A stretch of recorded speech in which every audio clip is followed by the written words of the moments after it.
German armored cruisers, also referred to as large cruisers, were designed for several tasks. The ships were designed to engage the reconnaissance forces of the rival navies, as well as fight in the line of battle. The earliest armored cruiser, the first Bismarck, was rushed through production specifically to be deployed to China to assist in the suppression of the Boxer uprising in 1900.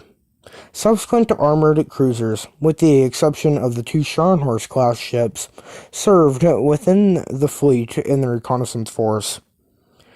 On the 26th of May, 1906, the Reichstag authorized funds for the Blücher, along with the first two Nassau-class battleships, though the ship would be much larger and more powerful than previous armored cruisers. The Blücher retained their designation as a armored cruiser in an attempt to conceal its more powerful nature. The ship was ordered under the provisional name E. Her design was influenced by the need to match the armored cruisers which Britain was known to be building at the time. The Germans expected these new British ships to be armed with 6 or 8 9.2-inch, 23-centimeter guns. In response, the German Navy approved a design with 12 21-centimeter or 8.3-inch guns in 6 twin turrets. This was specifically more firepower than that of the Scharnhorst class, which carried only 8 21-centimeter guns. 1 week after the final decision was made to authorize the construction of the Blücher, the German Navy architect obtained the additional details of the new British ships, called the Invincible-class. In fact, HMS Invincible carried 8 30.5-centimeter or 12-inch guns of the same type mounted on battleships.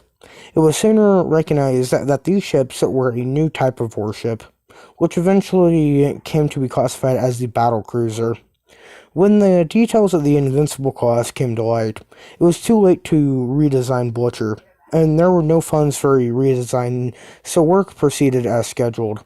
Blücher was therefore arguably obsolete even before her construction started, and was rapidly surpassed by the German Navy's battlecruisers, the first of which, von Derten, was ordered in 1907.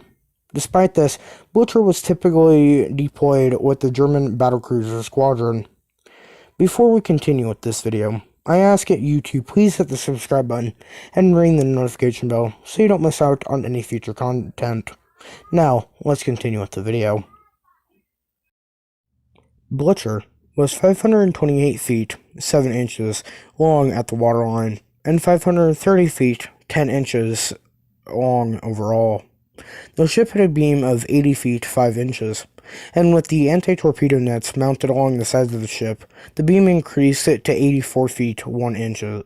Blücher had a draft of 29 feet forward, but slightly less aft, at 28 feet, 1 inch. The ship displaced 15,842 tons at her designed weight, and up to 14,500 tons at full load.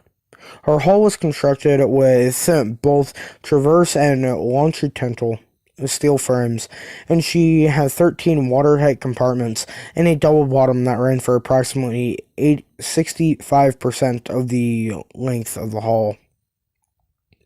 Documents from the German Naval Archives generally indicate satisfaction with the Blücher's minor pitch and gentle motion at sea. However, she suffered from severe roll, and with the rudder hard over, she heeled over to 15 degrees from the vertical and lost up to 55% of her speed. Blücher's metacentric height was 5 feet 4 inches. The ship had a standard crew of 41 officers and 812 enlisted men, with an additional 14 officers and 662 sailors when she served as a squadron flagship. She carried a number of smaller vessels, including 2 picket boats, 3 barges, 2 launches, 2 yawls, and 1 dinghy. Blücher was equipped with 3 vertical 4-cylinder triple-expansion steam engines.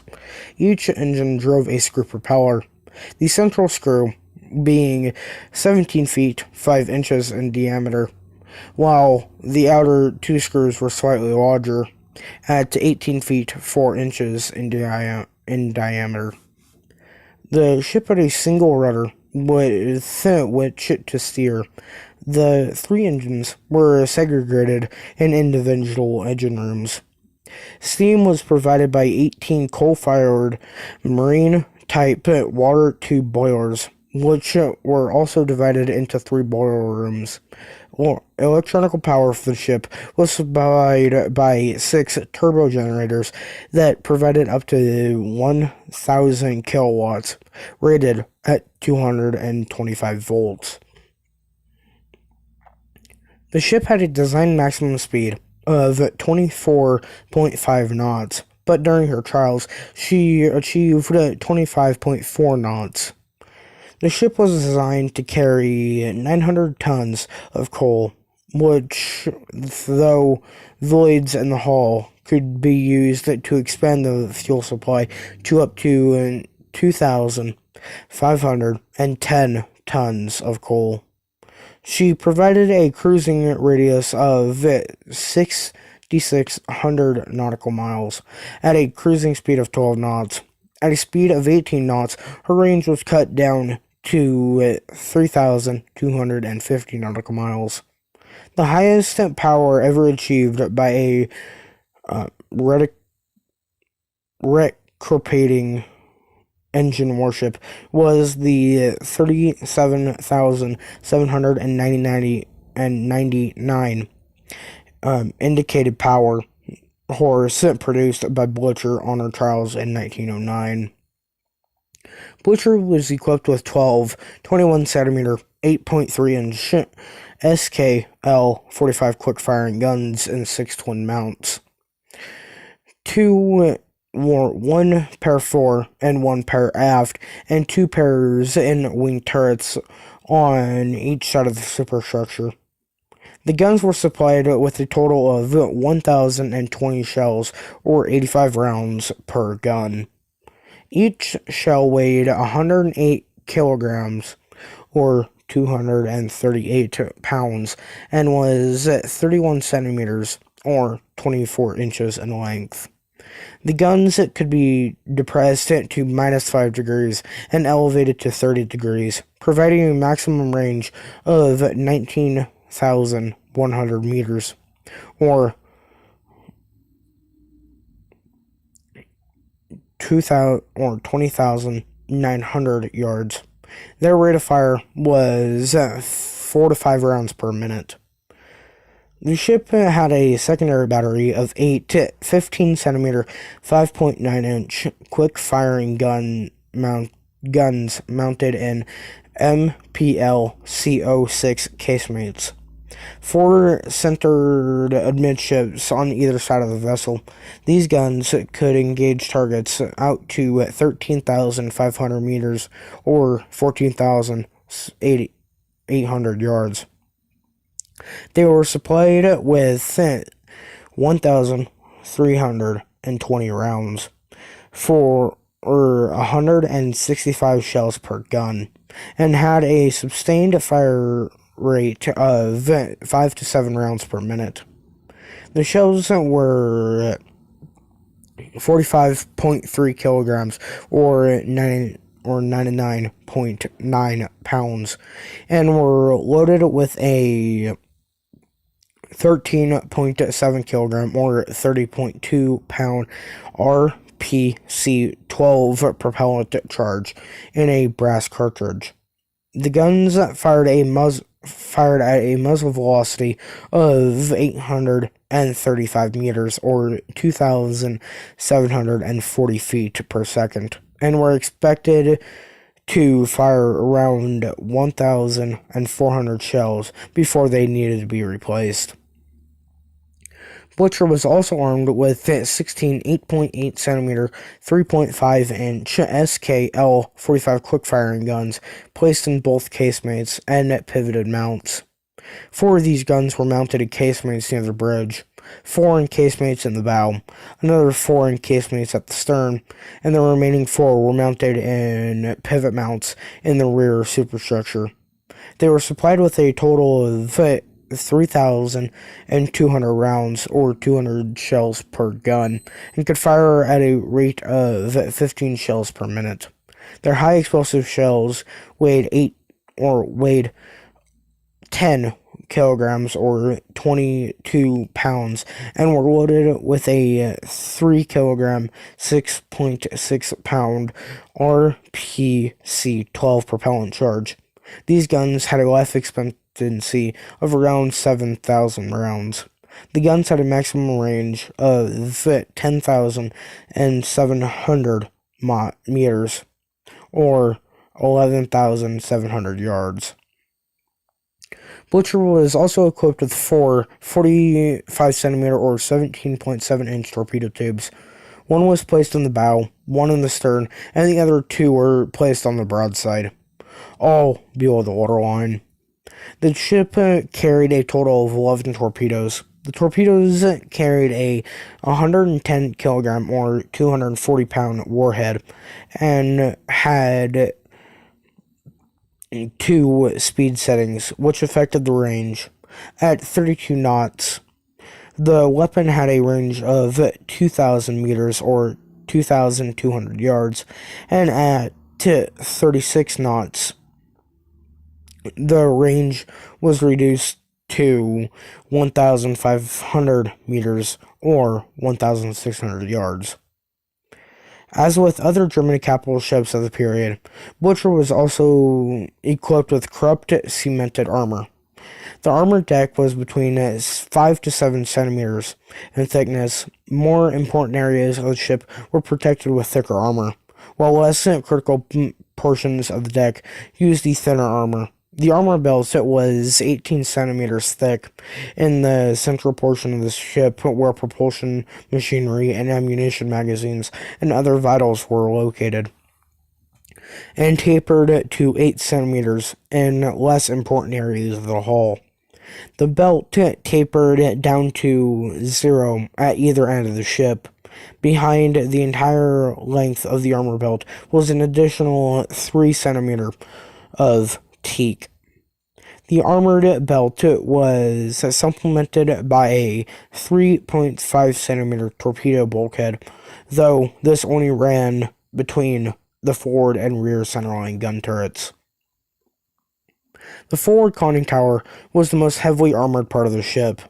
Its sides were 25 centimeters, or 9.8 inches thick, and had a roof that was 8 centimeters thick. The rear conning tower was specifically less well-armored, with a roof that was 3 centimeters thick and sides that were only 14 centimeters thick. The central citadel of the ship was protected by 16 centimeters of armor. The main battery turrets were 8 centimeters thick on their roofs and had 18 centimeter sides. The 15 centimeter turret casemates were protected by 14 centimeters of armor. Blücher was launched on the 11th of April, 1908, and commissioned into the fleet on the 1st of October, 1909. She served as a training ship for naval gunners starting in 1911. In 1914, she was transferred to the 1st Scouting Group along with the newer battle cruisers Von der Tann, Moltke, and the flagship at Seeditz. The first operation in which Blücher took part was in an inconclusive sweep into the Baltic Sea against Russian forces. On the 3rd of September, 1914, Blücher, along with 7 pre-dreadnought battleships of the 4th Squadron, 5 cruisers, and 24 destroyers, sailed into the Baltic in an attempt to draw out a portion of the Russian fleet and destroy it. The light cruiser Assenberg encountered the armored cruisers Bayern and Palda north of Dago Island. The German cruiser attempted to lure the Russian ships back towards Blücher so that she could destroy them, but the Russians refused to take the bait and instead withdrew to the Gulf of Finland. On the 9th of September, the operation was terminated without any major engagements between the two fleets. On the 2nd of November 1914, Blücher, along with the battlecruisers Moltke, von der Tann, and Seydlitz, and accompanied by 4 light cruisers, left the Jade Bight and steamed towards the English coast. The flotilla arrived off Great Yarmouth at daybreak the following morning and bombarded the port, while the light cruiser Stralsund laid a minefield. The British submarine HMS D5 responded to the bombardment, but struck one of the mines laid by Stralsund and sank. Shortly thereafter, Hipper ordered his ships to turn back to German waters. On the way, a heavy fog covered the Holgen Bight, so the ships were ordered to halt until visibility improved and they could safely navigate the defensive minefields. The armored cruiser York made a navigational error that led her into one of the German minefields. She struck 2 mines and quickly sank. Only 127 men out of the crew of 229 were rescued. Admiral Friedrich von Inkel, commander of the German High Seas Fleet, decided that another raid on the English coast should be carried out in the hopes of luring a portion of the Grand Fleet into combat, where it could be destroyed. At 0320 CET, on the 15th of December, 1914, Blücher, Moltke, von der Tann, and the new battlecruiser Derthflinger, along with the Seydlitz, with the light cruisers Kolberg, Strasbourg, Stralsund, Grassenbra, or Gardens, and 2 squadrons of torpedo boats left the Jade estuary. The ships sailed north past the island of Higland until they reached the Horns Reef lighthouse, at which point the ships turned west towards Scarborough. 12 hours after Hipper left the Jade, the High Seas Fleet, consisting of 14 dreadnoughts and 8 pre-dreadnoughts and a screening force of 2 armored cruisers, 7 light cruisers, and 54 torpedo boats, departed to provide distant cover for the bombardment force. On the 26th of August, 1914, the German light cruiser Maneburn had run aground in the Gulf of Finland. The wreck was captured by the Russian Navy, which found codebooks used by the German Navy, along with navigational charts for the North Sea. These documents were then passed to the Royal Navy. Room 40 began decrypting German signals, and on the 14th of December, intercepted messages relating to the plan to bombard Scarborough. The exact details of the plan were unknown, and it was assumed that the High Seas Fleet would remain safely in port, as in the previous bombardment. Vice Admiral Beatty's 4 battlecruisers, supported by the 3rd Cruiser Squadron and the 1st Light Cruiser Squadron, along with the 2nd Battle Squadron's 6 dreadnoughts, were to ambush Hipper's battlecruisers. On the night of the 15th and 16th of December, the main body of the High Seas Fleet encountered British destroyers. Fearing the prospect of a nighttime torpedo attack, Admiral Inkel ordered the ships to retreat. Hipper was unaware of Inkel's reversal, and so he continued with the bombardment. Upon reaching the British coast, Hipper's battlecruisers split into 2 groups. Seydlitz, Moltke, and Blücher went north to shell Hartlepool, while von der Tann and Derthflinger went south to shell Scarborough and Whitby. Of the 3 towns, only Hartlepool was defended by coastal artillery batteries. During the bombardment of Hartlepool, Seydlitz was hit 3 times, and Blücher was hit 6 times by the coastal battery. Blücher suffered minimal damage, but 9 men were killed and another 3 were wounded. By 09:45 on the 16th, the two groups had reassembled and they began to retreat eastward. By this time, Beatty's battlecruisers were in position to block Hipper's chosen egress route, while other forces were en route to complete the encirclement.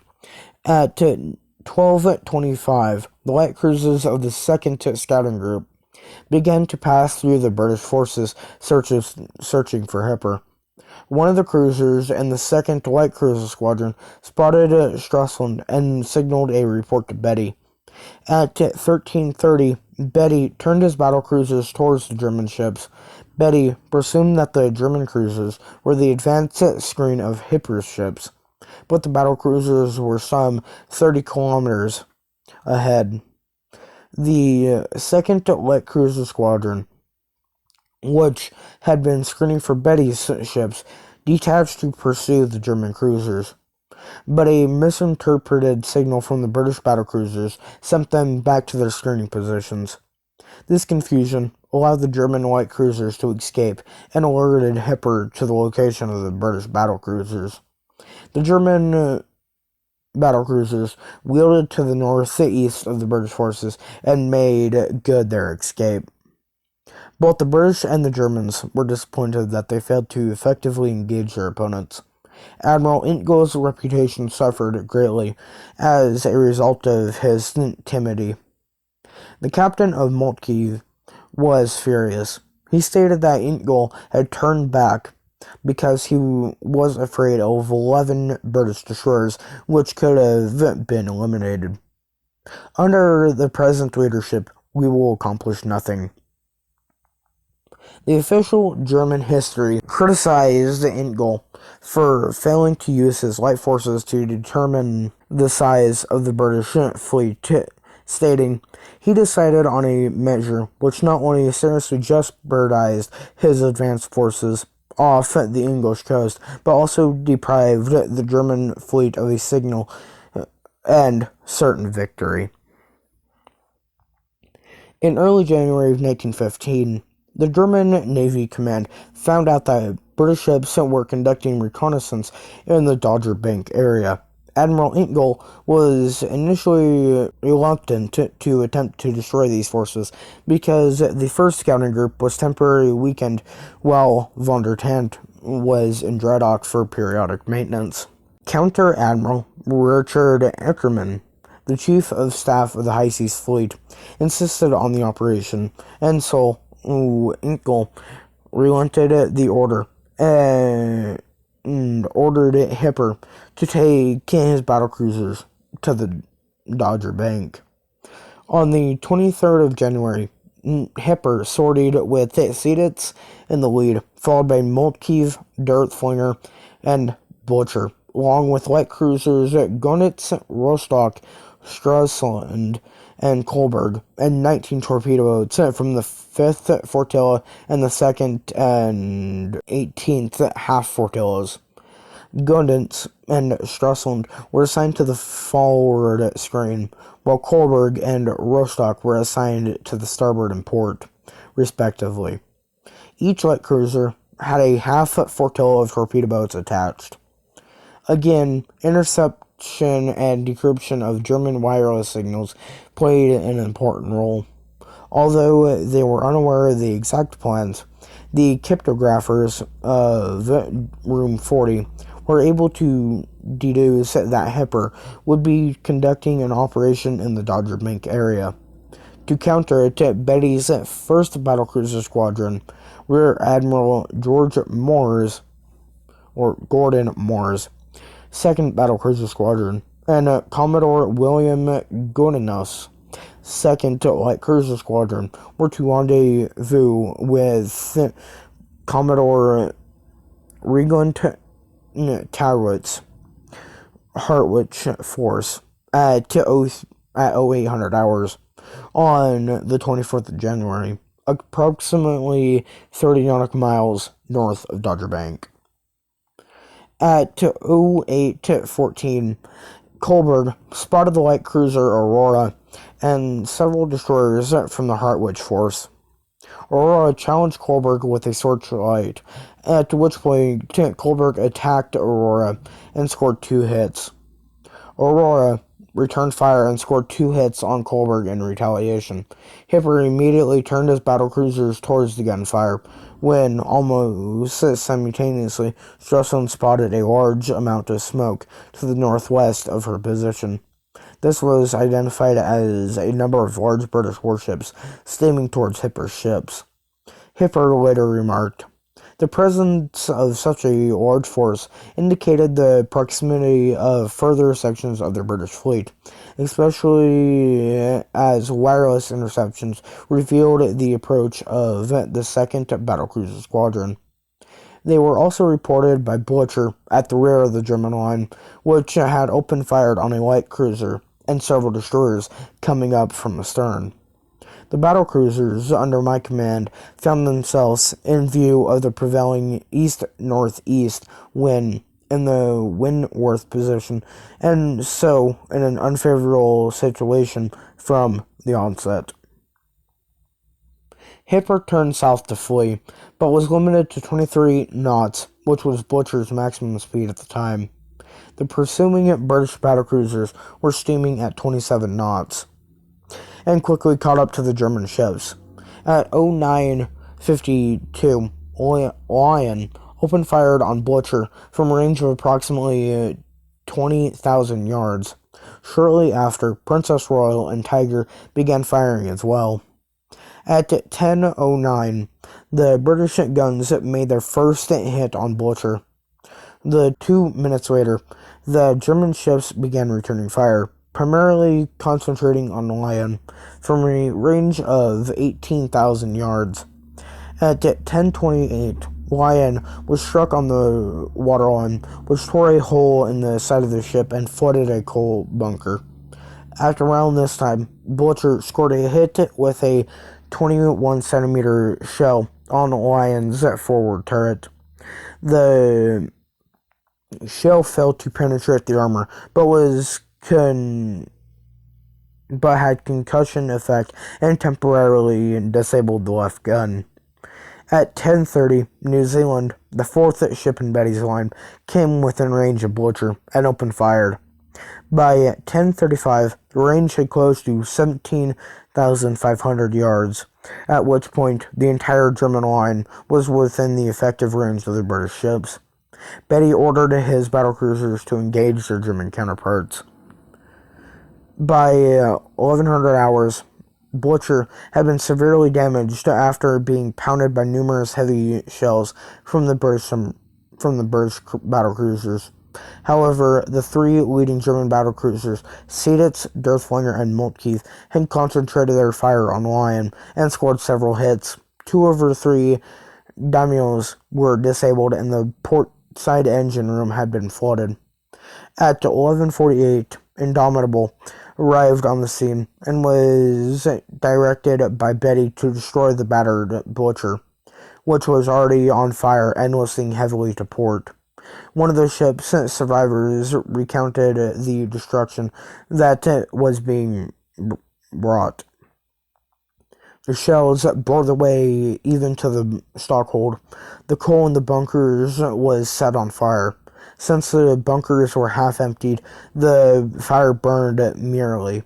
In the engine room, a shell licked up the oil and sprayed it around in flames of blue and green. The terrific air pressure resulting from an explosion in a confined space roared through every opening and tore its way through every weak spot. Men were picked up by the terrific air pressure and tossed to a horrible death among the machinery. The British attack was interrupted due to reports of U-boats ahead of the British ships. Beatty quickly ordered evasive maneuvers, which allowed the German ships to increase the distance from the pursuers. At this time, Lion's last operational daimio failed, which reduced her speed to 15 knots. Beatty and the stricken Lion ordered the remaining battlecruisers to engage the enemy's rear, but signal confusion caused the ships to target Blücher alone. she continued to resist stubbornly. Blücher repulsed attacks by the 4 cruisers of the 1st Light Cruiser Squadron and 4 destroyers. However, the 1st Light Cruiser Squadron flagship, Aurora, hit Blücher twice with torpedoes. By this time, every main battery gun except the rear mount had been silenced. A volley of 7 more torpedoes was launched at point-blank range. These hits caused the ship to capsize at 13:30. In the course of the engagement, Blücher had been hit by 70 to 100 large caliber shells and several torpedoes. As the ship was sinking, British destroyers steamed towards her in an attempt to rescue survivors from the water. However, the German Zeppelin L-5 mistook the sinking Blücher for a British battlecruiser and tried to bomb the destroyers, which withdrew. Figures vary on the number of casualties. Paul Schentmans reported 6 officers of a total of 29, and 275 enlisted men of the complement of 999 were pulled from the water, for a total of 747 men killed. The official German sources remained examined by Erich Groner stated that 792 men died when Blücher sank, while James Goldrick referred to British documents which reported only 234 men survived from a crew of at least 1,200. Among those who had been rescued was Captain Zersi, or Captain at Sea, Erdmann, the commanding officer of Blücher. He died of pneumonia while in British captivity. A further 20 men would also die as prisoners of war. The concentration on Blücher allowed Moltke, Seyditz, and Derthlinger to escape. Admiral Hipper had originally intended to use these 3 battlecruisers to turn around and flank the British ships in order to relieve the battered Blücher. But when he learned of the severe damage to his flagship, he decided to abandon the armored cruiser. Hipper later recounted his decision. In order to help the Blücher, it was decided to try for a flanking move, but as I was informed that in my flagship, turrets C and D were out of action. We were full of water aft, and that she only had 200 rounds of heavy shells left. I dismissed any further thought of supporting the Blücher. Any such course, now that no intervention from our main fleet was to be counted on, was likely to lead to further heavy losses. The support of the Blücher by the flanking move would have brought my formation between the British battlecruisers and the battle squadron, which were probably behind. By the time Beatty regained control over his ships, having boarded HMS Princess Royal, the German ships had too great a lead for the British to catch them. At 13:50, he broke off the chase. Blücher was the only warship lost during the engagement. Kaiser Wilhelm II was enraged by the destruction of Blücher and the near sinking of Seyditz, and ordered the High Seas Fleet to remain in harbor. Rear Admiral Eckermann was removed from his post, and Admiral Intgol was forced to resign. He was replaced by Admiral Hugo von Pohl. And this concludes today's video. As always, I hope you guys enjoyed, and I hope you guys learned something. Please go hit the subscribe button and ring the notification bell so that you do not miss out on any more future content. If you guys have any questions, concerns, or requests, feel free to leave those down in the comments below, or email me at the email that you guys can find down in the description, or you can come join the Discord server and ask me any questions that you have there. For information about what went on in today's video, I used the books that I have listed down in the description. Those are books both on the SMS Blücher and on the Battle of the Dodger Bank. But with that being said, again, I do thank everybody for tuning in, and I will see you all in the next video. Peace out.